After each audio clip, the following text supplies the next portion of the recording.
Hello. So, it's been a while since I recorded a combat example, so I would like to show off some of the, realistic and highly complicated rules.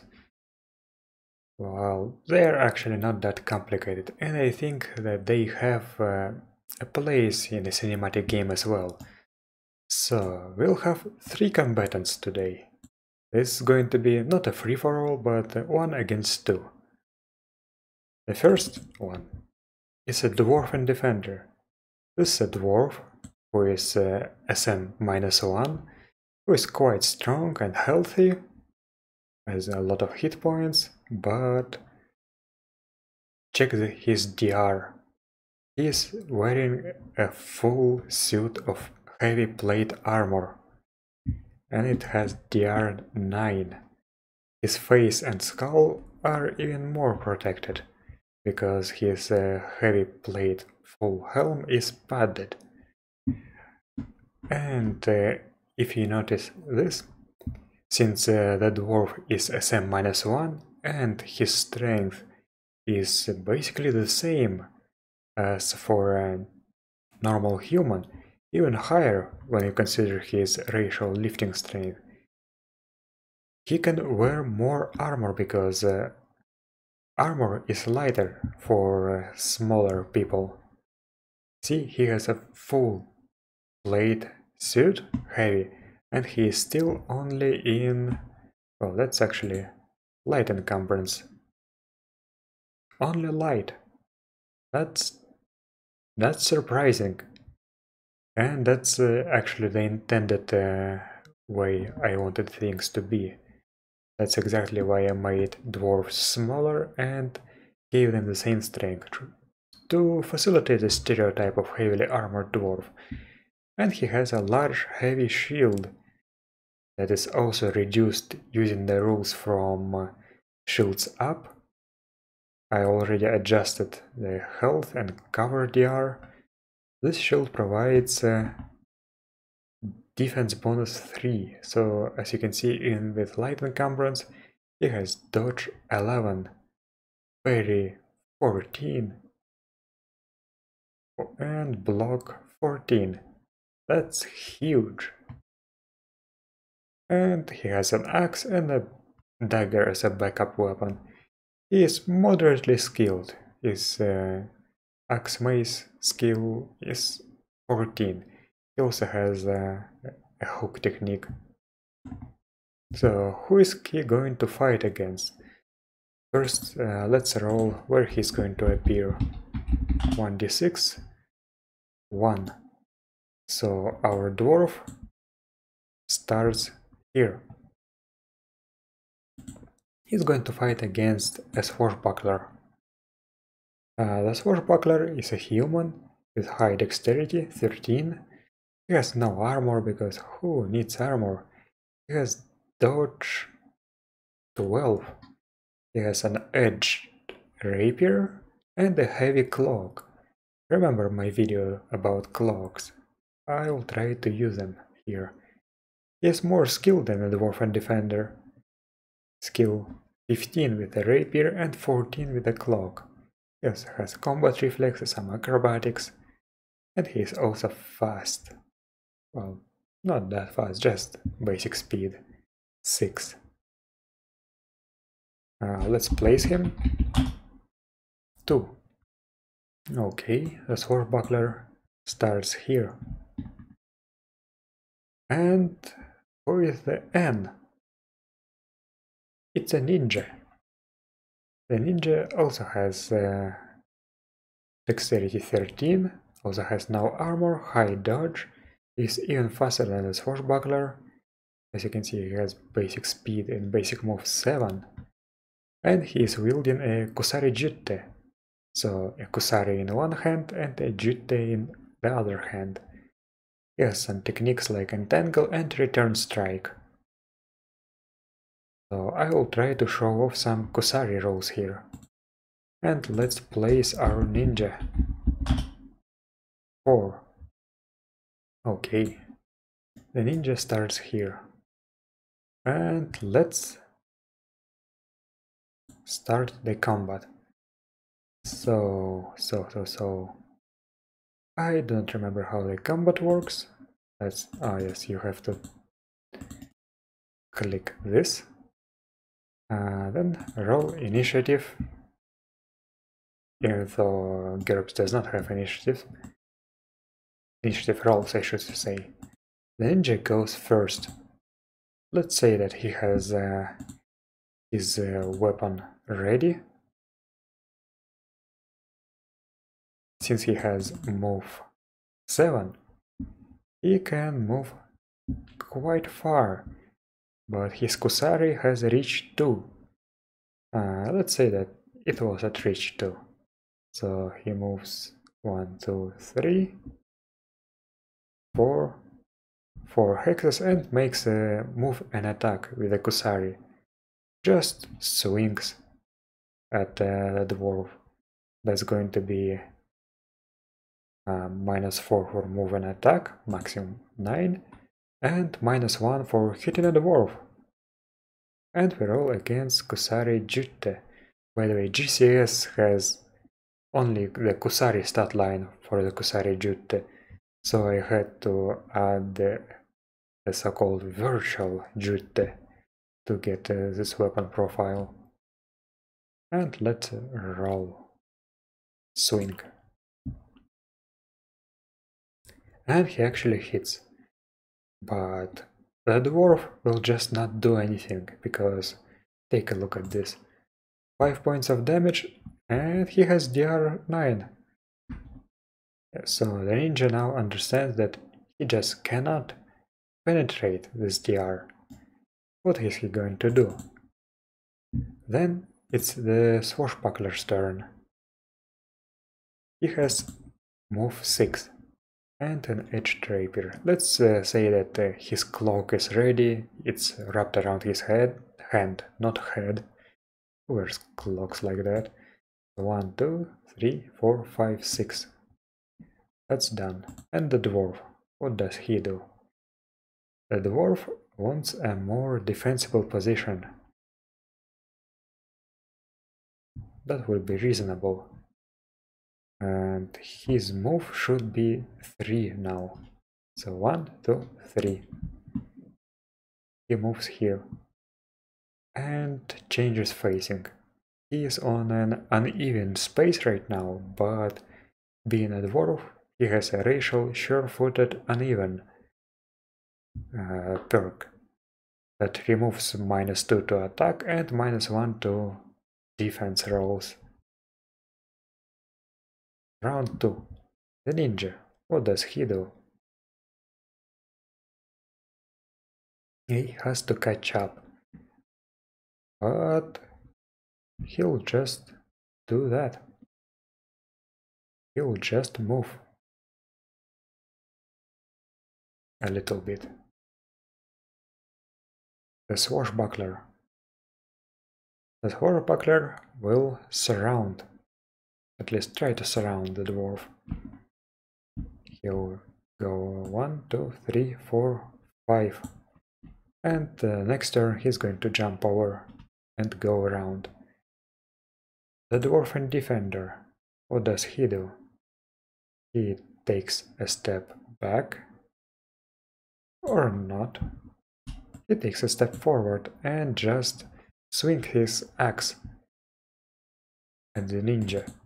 The ninja is SM +0, so the dwarf gets a +1 bonus to hit. That's cool. He swings his axe and he hits.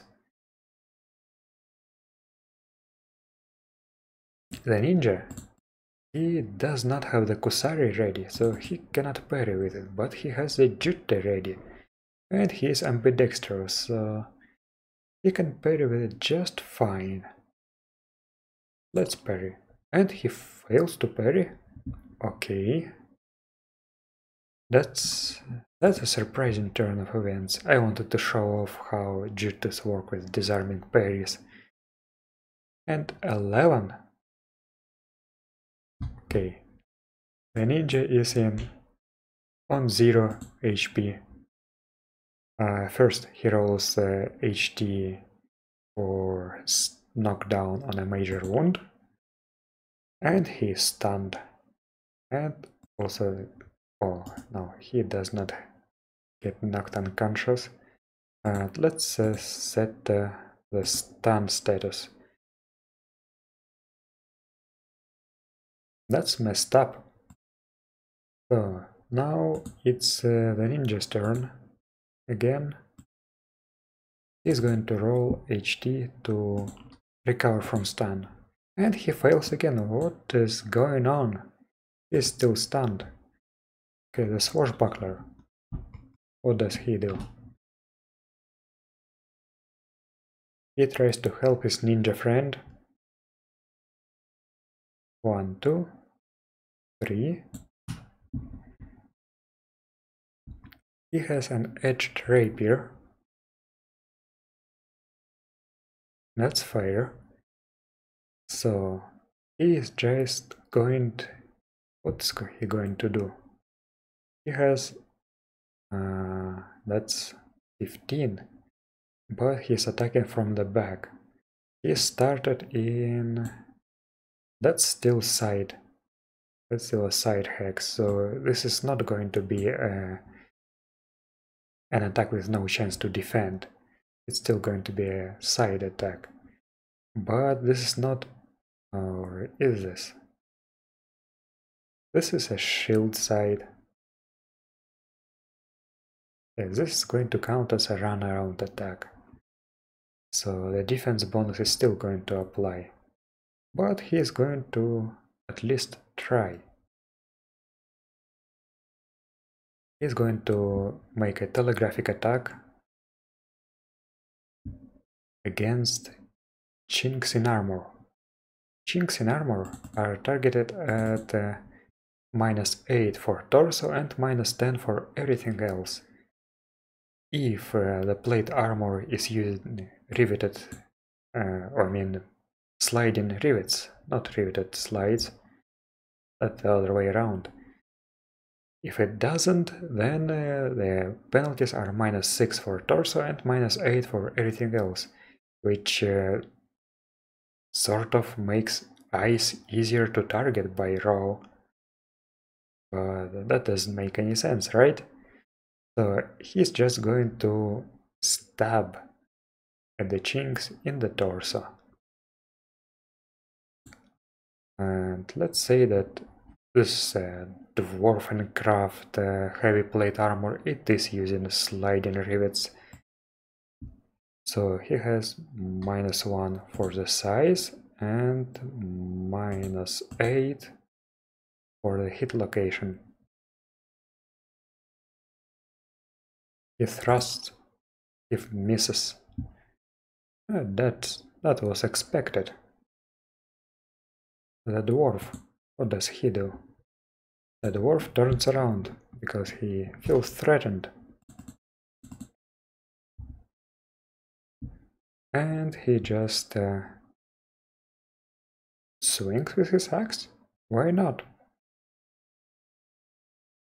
That's +1 for size. He swings, he makes it. The swashbuckler retreats, and because he was retreating, he gets a huge bonus, +3, because he is using a fencing weapon. See, he made his defense by 5, so his cloak is not damaged. That was easy, right? Okay, wait. What is the weight of the edged rapier? 3 pounds, and it's not going to break. Now, it's the ninja's turn again. Is he going to recover? Yes, he is going to act next turn. But this turn is still wasted. The swashbuckler. He steps in.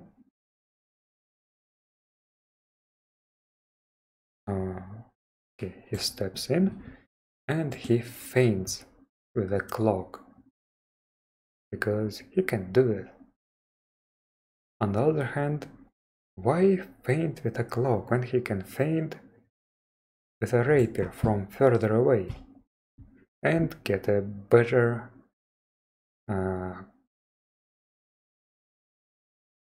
chance to succeed. And if you read GURPS martial arts, you know that feint is the only maneuver that is not obvious, so sometimes it is easier to just declare a feint and then resolve it only when it becomes necessary. So he just feints. But since I'm playing with myself, not in that sense, I can resolve it now. Oh, he crits the feint. That's a margin of success of 10, and oh, okay. His defense is going to be decreased by 11. That's disgusting. So now it's the dwarf's turn. What is he going to do? He is just going to step in and swing his axe, because that's or not. He's going to get fancy and try to hook the weapon. The weapon is hooked. I think that's a -3 for the edged rapier, right? Or not? Yeah, you ignore -2 for using a non-fencing weapon, but I think it's around -3. I'll just eyeball it. Okay, that's -3. Do I apply +1 for size? I think I do. And he hooks. Does the swashbuckler defend? Yes, he does. He is even going to retreat. That's +3 for defense. That's who cares? It's a +3, and he defends successfully. So his weapon is not hooked. Now it's another turn again. Why is Ninja not here? Ninja, you should be here. Right. So the ninja. Can he act? He can. So he is just going to move 1, 2 yards and make, that's a double step with a committed attack. You can do it. And make an entangle. Oh wait, I messed up. I thought that this is a dwarf. So he's just going to step in here. And do a telegraphic, or should he? Okay, I wanted to make the entangle attempt. That's -1 for size, and let's do it as an all-out termite attack. Why not? And he's going to target the leg. Okay, where's the entangle? There it is. And he makes it. Oh, sorry about that sound. I will edit it out. Okay, now, was it a side attack? Or was it an attack from behind? Let's say that this was an attack from let's say that this attack from the side. I can show off some other specific rules. Since he started on the right hand side of the dwarf, this is his weapon side, so his defense bonus does not apply here. And he still takes -2 to dodge or parry, and he cannot parry because he used his unbalanced axe to attack, so he can only dodge. His dodge is okay, at -2 and -3 because his shield does not apply here. He fails his dodge and his leg is now entangled by the Kusari. And you know what that means.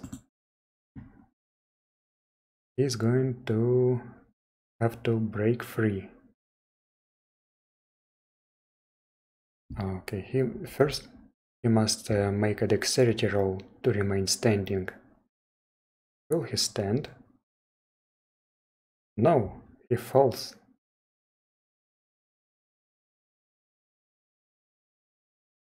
Oh.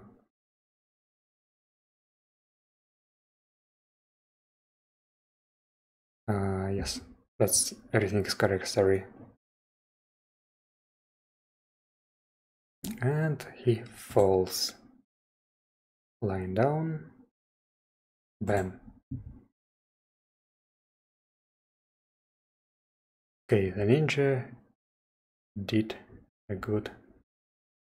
Oh no, I forgot. You need a quick contest of strength first. Sorry, I'm stupid. Okay, let's roll a quick contest.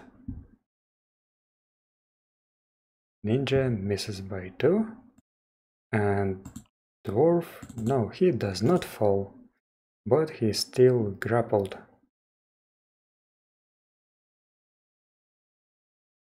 The swashbuckler. What does he do? He is going to exploit his hugely successful feint to make a special attack. He is going to use a swinging cutting attack to cut the strap of a piece of armor. He is going to target well, maybe the torso. The torso has 2 straps, everything else has only 1 strap. Straps are targeted at -8, so he is going to do it as a telegraphic attack. -1, then -8. And should he go all out or not? You know, the dwarf is actually entangled now, so he actually can do it as an all-out attack. Let's go, swinging at the torso strap. He hits. And the dwarven defender still can try to dodge, and maybe he'll roll a critical success. No, he didn't, so he fails to dodge, he fails to parry, he fails to block. There was basically no chance of him defending here. Now let's roll damage. 4 damage is enough. If the attack delivers at least 2 points of cutting damage, then it cuts the strap. So the torso armor is half removed, I guess. He still has to do it again. Now, the dwarven defender, he tries to break free. That's a quick contest of strength. And to the ninja, or wait, that's not how it works, right?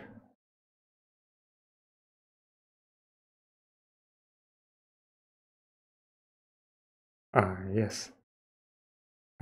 Since he failed, I mean, since the dwarf won in the quick contest when he was being entangled, he pulled the Kusari out of the ninja's hands, so he now has to escape from a limp weapon, and that still requires a free hand and 3 successful dexterity rolls. He does not have a free hand, and that's really bad for him. So what is he going to do? He is going to make an all-out long attack with his axe to increase his reach and try to hit the swashbuckler, who actually cannot defend. So the all-out attack does not take any penalties. He hits, but if I recall correctly, swinging attacks get less damage. I think that's -1 per die or something like that. So let's roll 1d plus 2. 1d6 plus 2 cutting damage. He rolls 4 cutting damage. So the swashbuckler takes 6 injury. Oh, I forgot to apply the injury multiplier to the ninja. So he should be in negatives, like -5 or something. But that does not change anything. That was a major wound, so... And the swashbuckler gets stunned. Okay.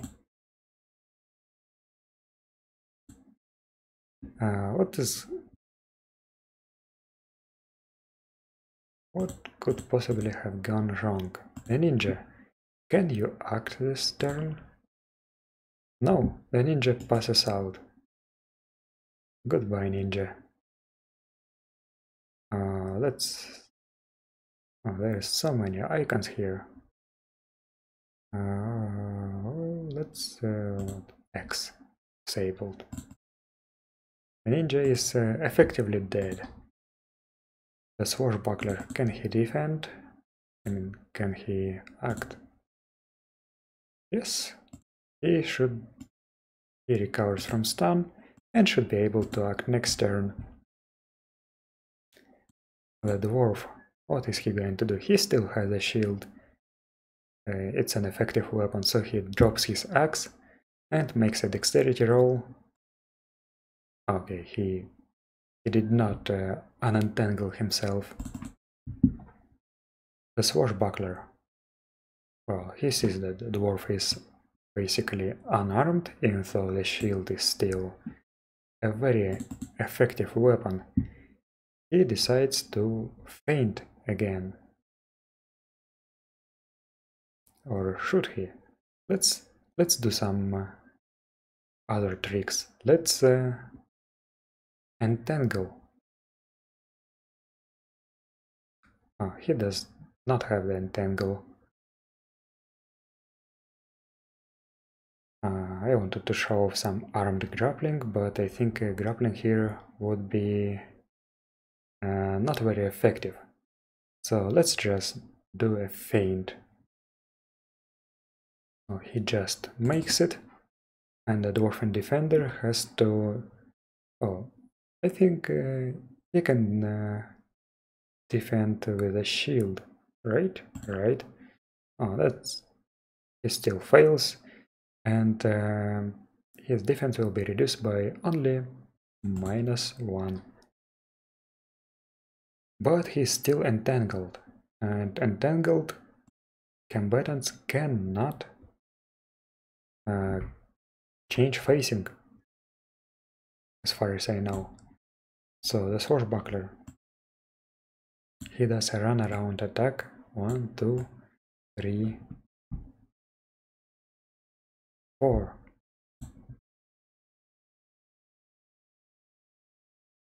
Let's move an attack.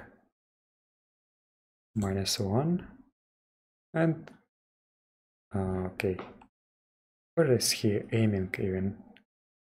I don't know. He just moves back. That's not a runaround attack. That makes no sense. I mean, attacking would be nonsensical here. So the dwarven defender, what does he do? He tries to untangle himself. Well, his penalties should not have applied, but he still made it. That's one dexterity roll done. The swashbuckler, he has two options here. The first one is to cut the second strap. The second one, I would like to show that one off because it's also cool. He takes a ready maneuver to change into the second defensive grip. You know, when one of the hands is near the tip of the sword.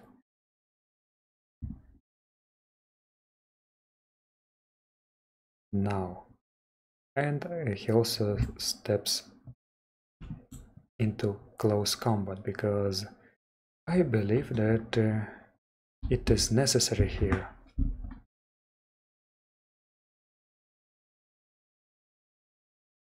Yes, because in this defensive grip, reach becomes C. The dwarf, he tries to untangle himself, that's 2 dexterity rolls.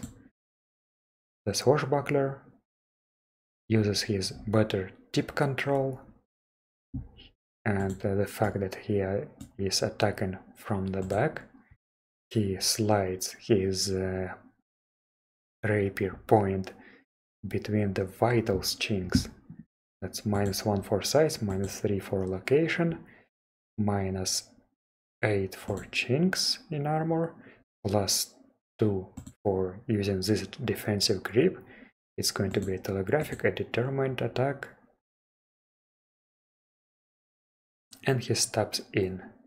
The dwarf cannot defend, and now he takes damage, but his DR is halved. That's how it works when chinks in armor are targeted. So let's roll impaling. That's his DR is now 4, I believe. So he takes 2 points of impaling damage to the vitals, and that translates into 6 points of injury.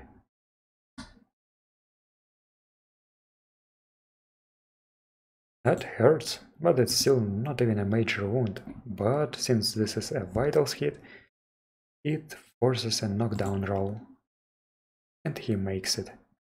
The dwarf makes another attempt to unentangle himself, but remember something. First, he has -4 for shock right now, then he has to make a dexterity roll in close combat, and shields penalize all your close combat dexterity rolls, so he has -3 for using his shield. So he fails to unentangle himself. I'm pretty sure that this -3 penalty should have applied to all other unentanglement rolls, but who knows. So now that I showed off the second defensive grip, let's actually cut the strap.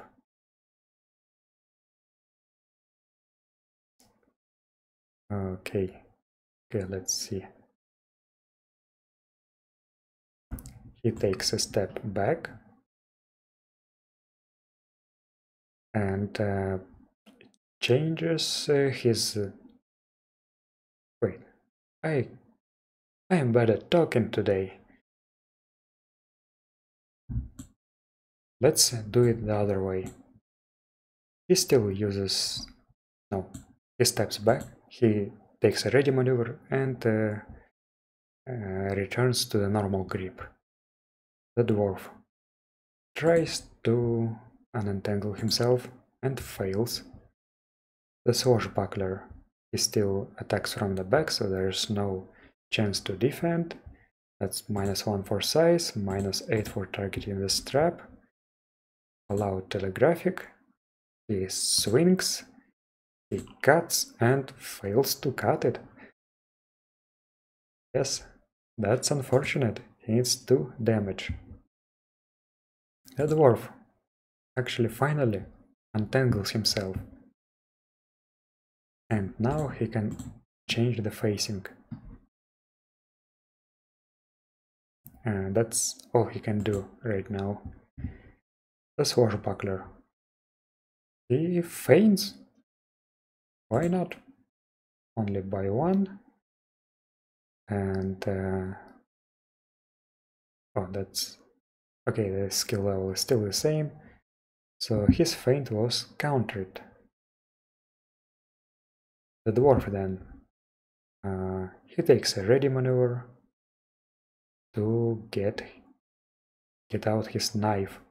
He has a dagger, just to have a backup weapon. The swashbuckler, what does he do? He tries to... okay, what would be a good idea here? Let's grapple with a cloak. He tries to grapple the dwarf. He gets +1 for size. He is bigger than the dwarf. And what body part does he want to grab? Let's grapple the shield arm. And that's -2, or is it -1? Does armed grapple use the striking hit location penalties or grappling hit location penalties? That should be easy to look up, right? Armed grapple. To initiate an armed grapple, roll against weapon skill at -2, unless you're using a cloak. Use the hit location penalties for grappling, not for striking. So a shield arm is still at it's at -4, so this is -2. He rolls a grapple. Yeah. And he crits. So there's no defense possible. Also, you can only use a cloak to make one-armed grapple attempts if you're using the GURPS basic set or GURPS martial arts. Everywhere else, such as technical grappling and a new take on grappling, you have to grip it with 2 hands first. So his arm, the dwarf's arm, shield arm, is grappled, and that's very unfortunate for him. And since he cannot actually use his shield arm, and he cannot, for example, stab the swashbuckler because he's too far away, he's just going to try and break free. He rolls a strength check and just makes it. And the swashbuckler, does he roll? Yes, he just rolls against his strength. And the grapple is still in effect. So with the shield out of the way, the swashbuckler now, well, he has a lot of options. What is the dagger's weight? Let me check. The dagger is 0.16 pounds. It is very light. So a 3-pound rapier will definitely break it. Just this dagger cannot even parry it at all. And the dodge is now penalized. The block cannot be used at all. So the swashbuckler is going to go for the armor strap again. Oh, by the way, let's do something else.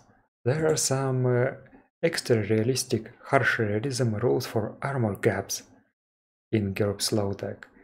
Some parts of the body cannot be armored properly. For example, the armpit, the back of the knee, eyes, groin, inside elbow, neck and open palm. And I think the inside elbow is a very good thing to choose here, because now we have the arm grappled, and the swashbuckler can just target this armor gap inside the elbow. It is targeted at -8. So let's apply -8 +1 for size. It's going to be an all-out telegraphic attack. Okay. Let's not make it the telegraphic attack. I think that should be fine. And that's going to be a swing. He should have telegraphed it. Yeah, he missed. So the dwarf defender tries to break free again, and I think now he will. Yes, he breaks free, but he still cannot do much else. The swashbuckler then decides to feint again. Makes by 6, and let's defend with a shield, and makes it by 2. So his defense is penalized by 4 right now. The dwarf, he just bashes with the shield. That's +1 to hit. No offhand penalty. Okay, shield bash. How heavy is the shield? 6 pounds. So he can retreat for a +3 to his defense and just parry it, critically parry it. So I forgot the rules again, because critical success on a defense roll turns an attack into a critical failure. But is it only for dodge or not? That's something I always forget. Oh, there it is. Critical success on defense roll. If you get a critical success on a defense roll against a melee attack, then your foe immediately goes to the critical miss table. So let's roll 3d6. That's 9. And what does it mean? That means you drop the weapon. And he used his shield to attack. And how do you drop a shield? It's strapped to the arm, so let's treat it as just becoming unready. You know, this actually came up in my game once, so this is not the first time I see it happen. So his shield is now unready. It does not provide any defense bonus, and it cannot be used to bash. So the swashbuckler, he goes for the second armor strap again. So that's -1 for size, -3 for the strap, and he telegraphs it and also makes it an all-out attack. Should he? No, he actually should not. Let's make it a committed attack, determined. He swings, he misses by 1. Oh wait, that was a telegraphic attack still. Can you commit a yes, you can. That's all good. So he fails to cut off the strap again. So the dwarf just takes a ready maneuver to realign his shield back and steps in. Swashbuckler. His cloak is not in use now.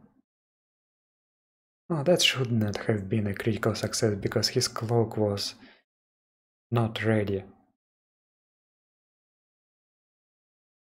His defense was not 16 but 14. But oh well, that happens. So he feints. Makes by 1. And now he can makes by 8. So his feint has failed. The dwarf, what is he going to do? He's going to bash with the shield. He hits. The swashbuckler steps back for a +3, -2 for not having the cloak, and parries. Where is the parry? He still makes it easily. And then I guess he faints again, because that's what swashbucklers do. Mate by 2. Mate by 2, so they both neutralize. Okay. The dwarf defender. What does he do? He performs a shield rush. Because why not? He moves 2 yards. That's velocity of 2. He has 14 HP. That's 28 divided by 10 plus 2, right? So that's roughly speaking 2.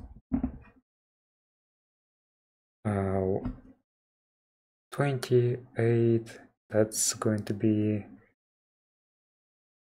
1d minus 2 and plus 3 for using a db3 shield, that's 1d3 damage. And the swashbuckler, what is your strength? That's 20. Oh, wait. He can defend still. What am I doing? And I didn't even roll the hit. Yes, he makes it. And the swashbuckler defense at minus... no, parrying is not a good choice here, because when you put all your weight behind the shield, he might just break the rapier. So he's just going to dodge at -2. And he also did a committed attack, didn't he? He can't even parry, I think. That's another -2 to dodge. And he should retreat. Can you retreat against a slam? Maybe it's a sidestep, so it's just +2. He tries to step aside.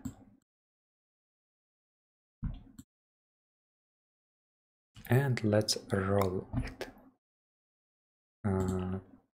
He still makes it. Okay, now the swashbuckler. He is from the weapon side right now. What does he do? He really needs to get off a good feint to actually hit the strap. On the other hand, now he has a good chance to just try a telegraphic committed attack against the strap. That's a -3, and he still fails. That's pathetic. Swashbuckler, simply pathetic. Now, the dwarf does a shield feint. He can feint with his shield because he used a shield offensively. He makes it by 6. He makes it by 8. So the feint did not have any effect. Yeah, the swashbuckler. He is up front. He's just going to... no, that's... He has to feint because... just because he is in the front arc right now, and the shield protects. Makes by 4. Misses by 1, so...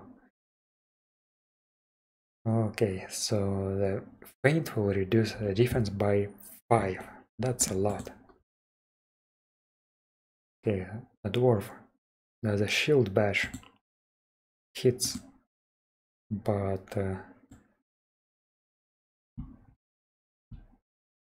the swashbuckler does a sidestep. That's +2 and -2 for the cloak. He barely parries it, and now he goes telegraphic attack, a committed attack against the... Wait, what are those? Telegraphic, committed, -1 for size, -8 for the strap. Come on, hit the strap. Now he hits it. But the dwarven defender can still block. That you can block even if you use your shield to attack beforehand, if your strength is high enough, but in this case it is high enough. So let's see, block 14, that's +2 for a telegraphic attack and -5 for the feint. And he still blocks. And makes it by 4. Or swashbuckler. It just doesn't work out for him. So what can you do in this situation? Only try and try again. He feints. Oh no, that's the dwarf's turn. The dwarf should do something. He really should. But he just cannot get past the defense. He needs to feint as well. Makes it by 6. Makes it by 4, so he decreases the defense by 2. The swashbuckler feints as well. Makes it by 7. Makes it by 7. Those are some excellent rolls. The dwarven defender. What does he do? Okay. He decides to do a risky attack. You know, GURPS martial arts added some new hit locations, such as arteries and joints. Those are harder to hit, but on the other hand, they get increased injury multipliers, and that's cool. For example, if you target the joint with a crushing attack for an armored and leg, that's an extra -3 to hit, but it is easier to cripple. So he goes for a leg joint, that's +1 for size, -5 for the hit location, and he is not going to telegraph it. He's going to go all out because this swashbuckler just cannot penetrate the armor. That's a +0. He bashes the, I guess the knee with the rim of his shield. He hits, and the swashbuckler tries to retreat for a +3 bonus. His defense is penalized by 2 and by -2 for not having the cloak. He tries, and he barely succeeds. He is lucky. Okay, so what's next? He really does not have any options aside from stepping in the close combat and maybe trying again to target the chinks in armor. So he changes his grip to a defensive grip for more tip control and does a step. The dwarf, he feints with a shield again, makes by 2, makes by 6. It wasn't effective, so the swashbuckler steps in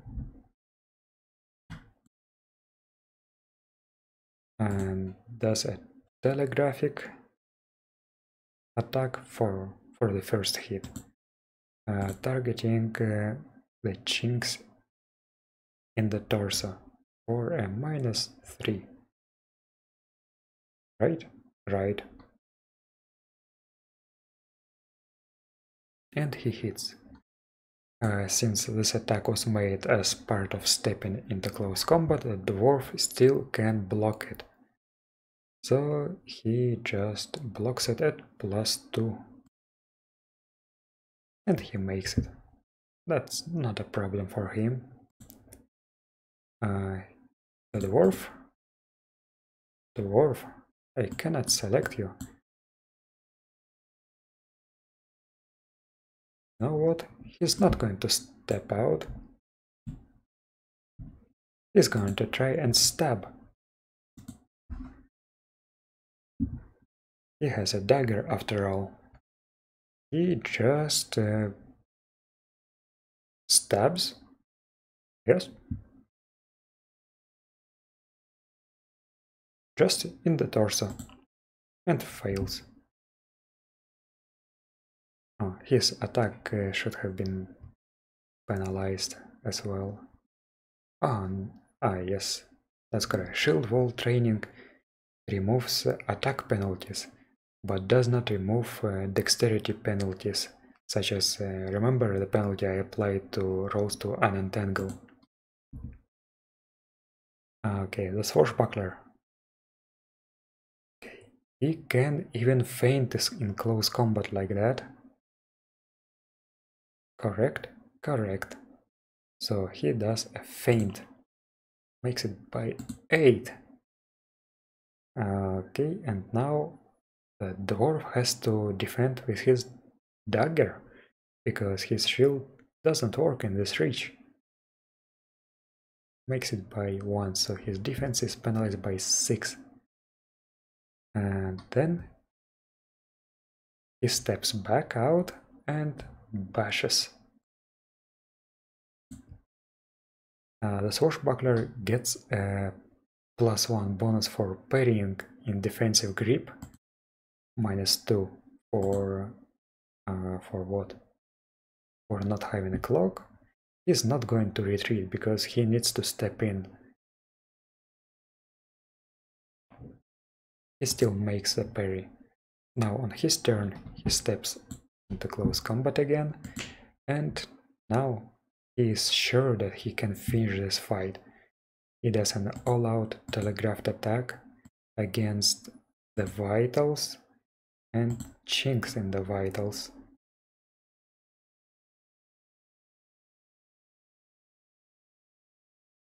No, that's not it. Let's do something better. Okay, he fainted. All out, telegraphed, -1 for size. Okay.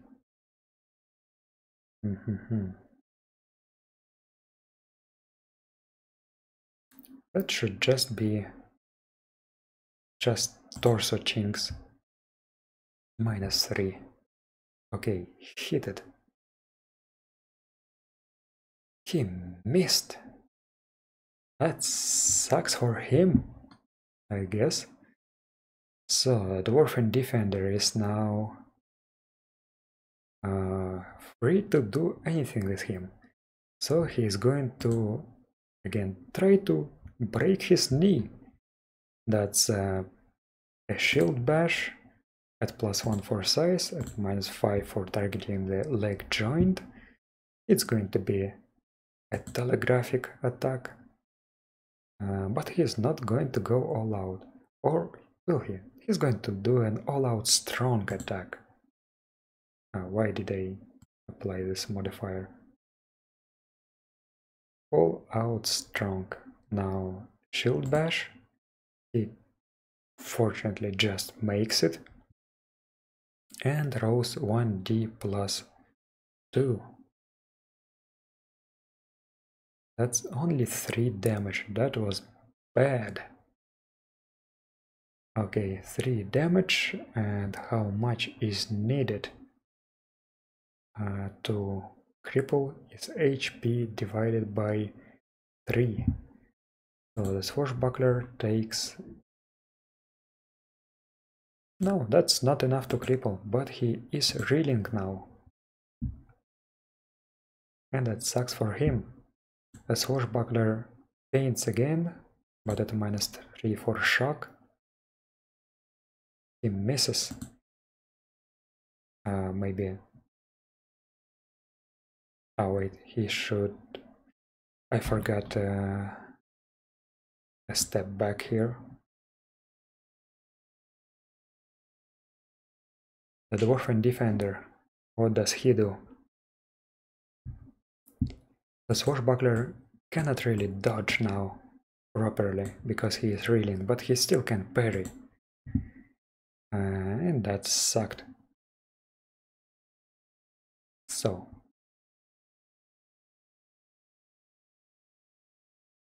okay, he cannot... No, he can't parry in close combat because he is in defensive grip right now. That's the thing. If he was in normal grip, a dwarf would be able to just step in and do whatever he can. But now he'll just try a feint. Makes by 2. Makes by 2. The swashbuckler. The swashbuckler tries to feint because when there are...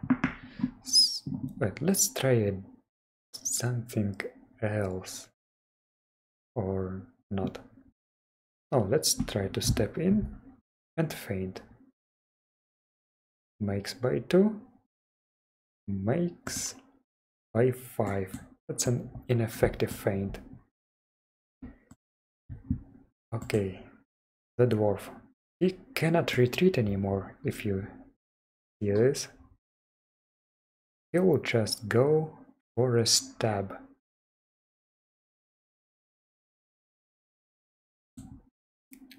-2 for no cloak, +1 for defensive grip. And he tries to parry, and he makes it.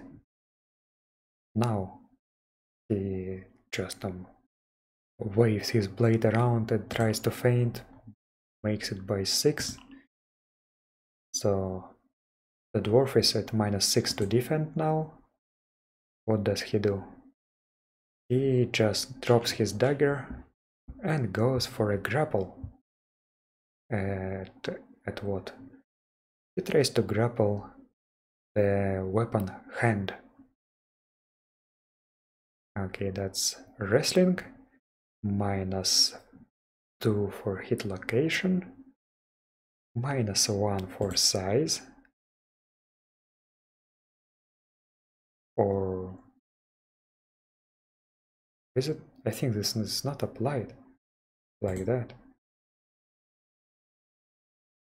And he does it as a telegraphic. No, telegraphic attack does not work.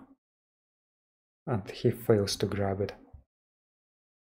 So the swashbuckler again does an all-out telegraphic attack, -1, and for torso chinks, or yes, torso chinks. Okay, roll properly, please. He makes it. The dwarf defends at -6. He cannot block. He can only dodge. His dodge is not good.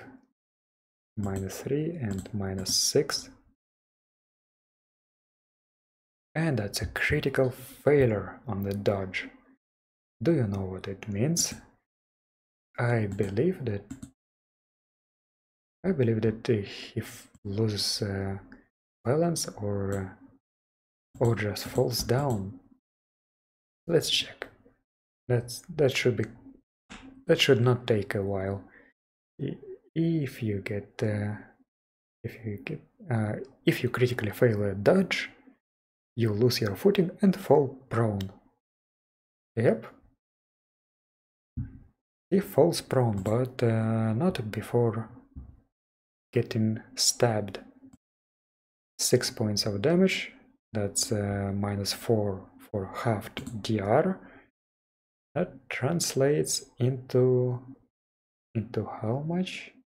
Oh wait, I have to roll 1d6 because it might just hit vitals on a roll of 1. No. So 2 points of impaling damage, that translates into 4 points of injury.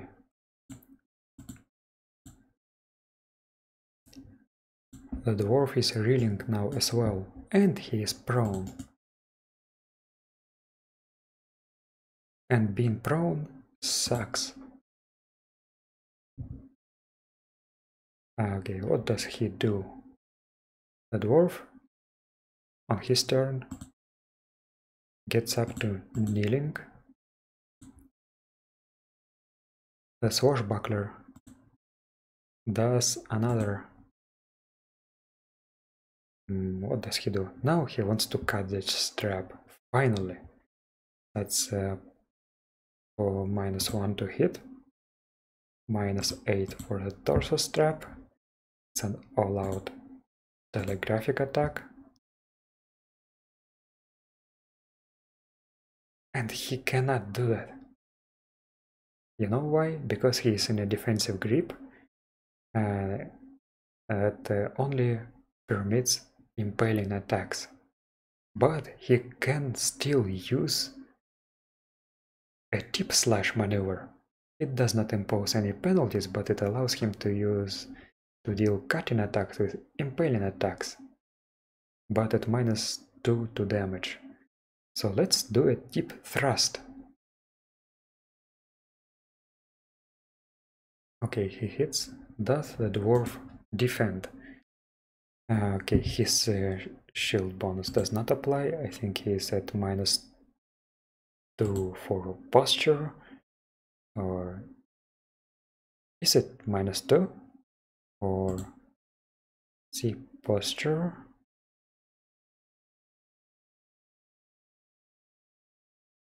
Yes, -2. +2 for a telegraphic attack. And since he cannot parry, he cannot block, he has also halved dodge. So his dodge is, well, miserable right now. He just fails it, and the tip gets slashed. That's 1d -2. The swashbuckler needs a good roll. That's 2. I mean, that's 1. And that's not enough, but is it cumulative? Because this strap was already damaged. I don't know. I think the attack applies. The wording is if the attack gets at least 2 points of damage past DR. Oh wait, no. If the attack delivers at least 2 points of cutting damage, then it cuts the strap. Does it count or not? I don't know. I don't think it should. Maybe he cut it in slightly in another place. So the dwarven defender stands up as a step. And since that was an all-out attack, and he has he cannot bash with the shield, he cannot use his knife because he dropped it. What are his options? His option is to go for a grab, but he is one-handed, so maybe he just needs a good punch in the groin, right? That's going to be a +1 for size, -3 for hit location. It's going to be a telegraphic attack. It's going to be an all-out determined attack, and he is going to even spend a point of fatigue for mighty blows. He rolls to punch, he makes it, and now he rolls his punching damage. He does not have any unarmed combat skills, so that's basic thrust -1 and +2 for mighty blow, so that's 1d plus 1, 1d6 plus 1. He gets 3 points of damage into the groin, forcing a stun check. He fails it. So the swashbuckler is now stunned. In addition to being reeling. On his turn, he tries to snap back. He critically succeeds, but he still took a do-nothing maneuver and he's still penalized. His defenses are penalized heavily. So, what are the options here? The dwarf can now step out of the close combat. He steps to the side. Parries in defensive grip are penalized against side attacks.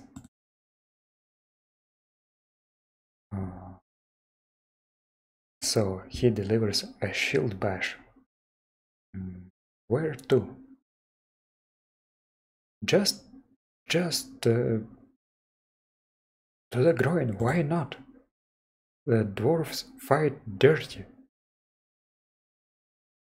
Okay, that's -2.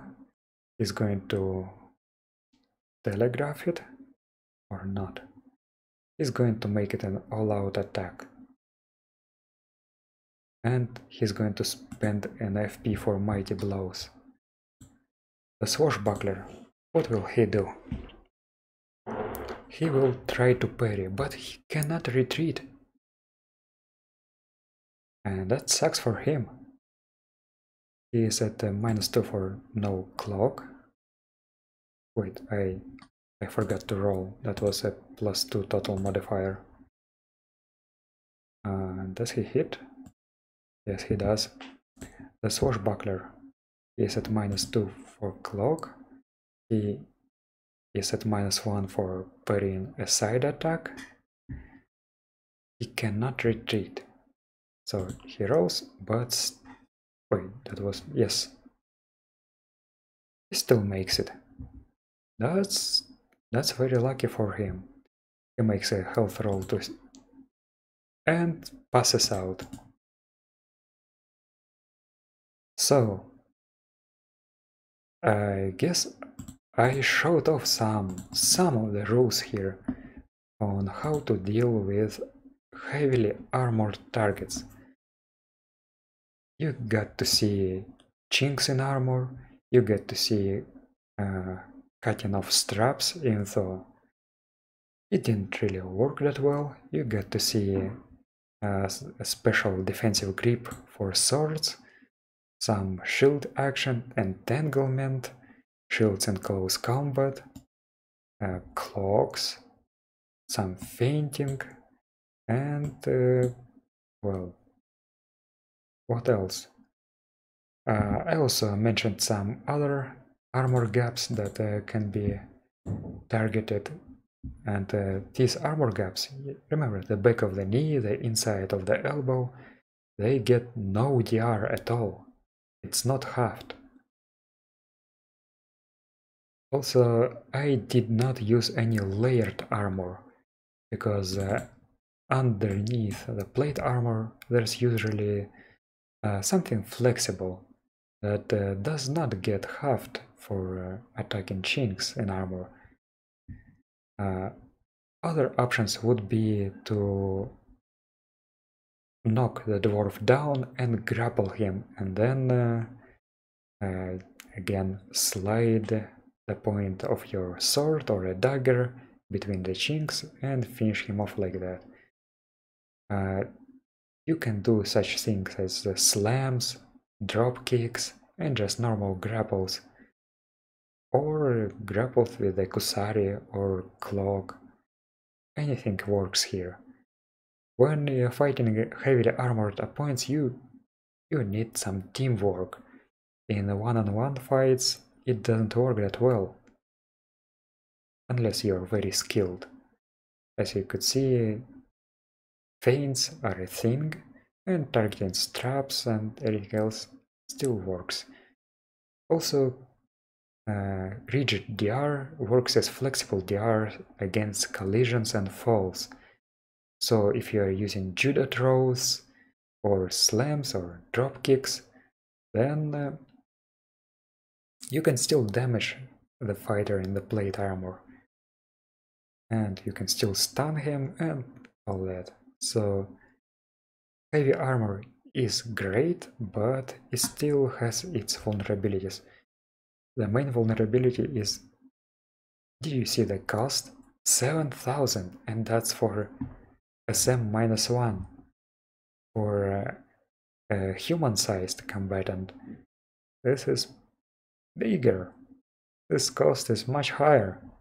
It's like 10 or 12,000. So I hope you enjoyed it. Thank you for watching. This is 76 minutes. Okay, that's too long. I will see you next time.